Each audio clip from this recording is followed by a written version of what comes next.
मंगला गौरी व्रत श्रावण मास में आने वाले सभी मंगलवारों को किया जाता है। इस व्रत में गौरी जी के पूजन का विधान है। चूंकि यह मंगलवार को किया जाता है, इसीलिए इसे मंगला गौरी व्रत कहा जाता है।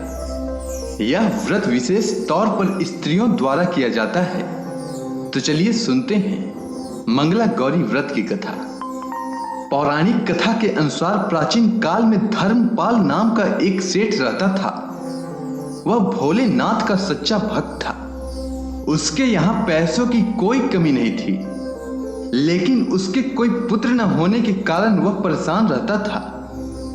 कुछ समय बाद उसे महादेव की कृपा से उसे पुत्र रत्न की प्राप्ति हुई, लेकिन ये पहले से ही तय था कि 16 वर्ष की अवस्था में उस बच्चे को सांप के काटने से मृत्यु हो जाएगी। सेठ धर्मपाल ने अपने बेटे की शादी 16 वर्ष की अवस्था से पहले ही कर दी। जिस युवती से उसकी शादी हुई, वो पहले से ही मंगला गौरी का व्रत करती थी। व्रत के फल स्वरूप उस महिला के जीवन में कभी भी वैधव्य दुख नहीं आ सकता था। मंगला गौरी के व्रत के प्रभाव से धर्मपाल के पुत्र के सिर से उसकी मृत्यु का साया हट गया और उसकी आयु 100 वर्ष की हो गई। इसके बाद दोनों पति पत्नी ने खुशी खुशी पूरा जीवन व्यतीत किया। तो इस तरह जो भी महिला मंगला गौरी का व्रत करती हैं, उनके जीवन में कभी भी कोई दुख नहीं होता है। इसीलिए हर महिला को मंगला गौरी का व्रत करना चाहिए। मंगला गौरी पूजन विधि।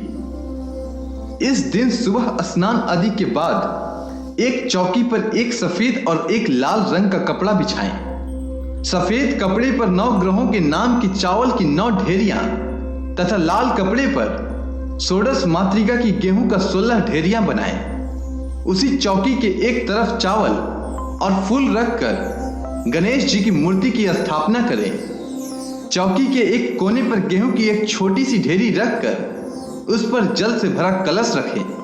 कलश में आम की एक छोटी सी शाखा डाल दें। फिर एक 4 मुंह वाला दीपक और 16 धूप बत्ती जलाएं। फिर सबसे पहले गणेश जी का पूजन करें। उन पर चंदन, रोली, पान, सुपारी, सिंदूर, पंचामृत, जनेऊ, चावल, फूल, बेलपत्ते, इलायची, मेवा, प्रसाद तथा दक्षिणा चढ़ाकर गणेश जी की आरती करें। इसके बाद कलश का पूजन करें। एक मिट्टी के सकोरे में आटा रखकर उस पर सुपारी रखें और दक्षिणा आटे में दबा दें।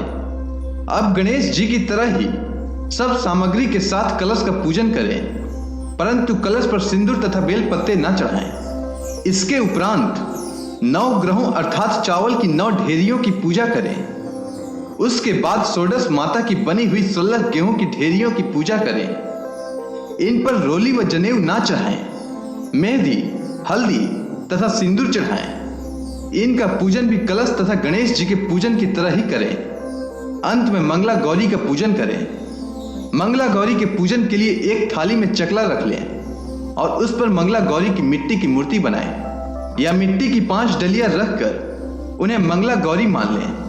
आटे की लोई बनाकर रख लें। सबसे पहले मंगला गौरी को पंचामृत बनाकर स्नान कराएं। उसके उपरांत उन्हें वस्त्र पहनाएं। फिर नथ, काजल, सिंदूर, चंदन, हल्दी और मेहंदी आदि से श्रृंगार करें। उसके बाद 16 प्रकार के फूल, 16 माला, 16 प्रकार के पत्ते, 16 फल, 16 लौंग, 16 इलायची, 16 आटे के लड्डू, 16 जीरा, 16 धनिया, 5 प्रकार का मेवा, रोली, मेहंदी, काजल, सिंदूर, तेल, कंधा, सीसा, 16 चूड़ियाँ, 1 रुपया और 2 वेदी। उन पर दक्षिणा चढ़ाकर मंगला गौरी की कथा सुने।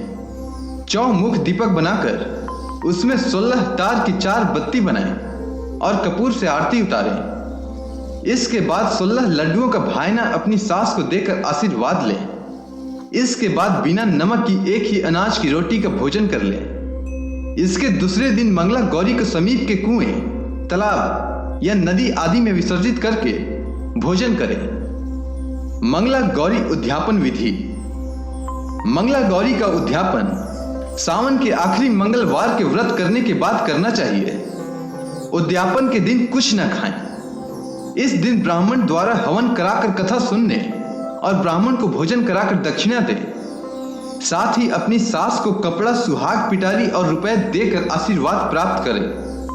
अंत में सबको भोजन कराने के उपरांत स्वयं भी भोजन ग्रहण करें।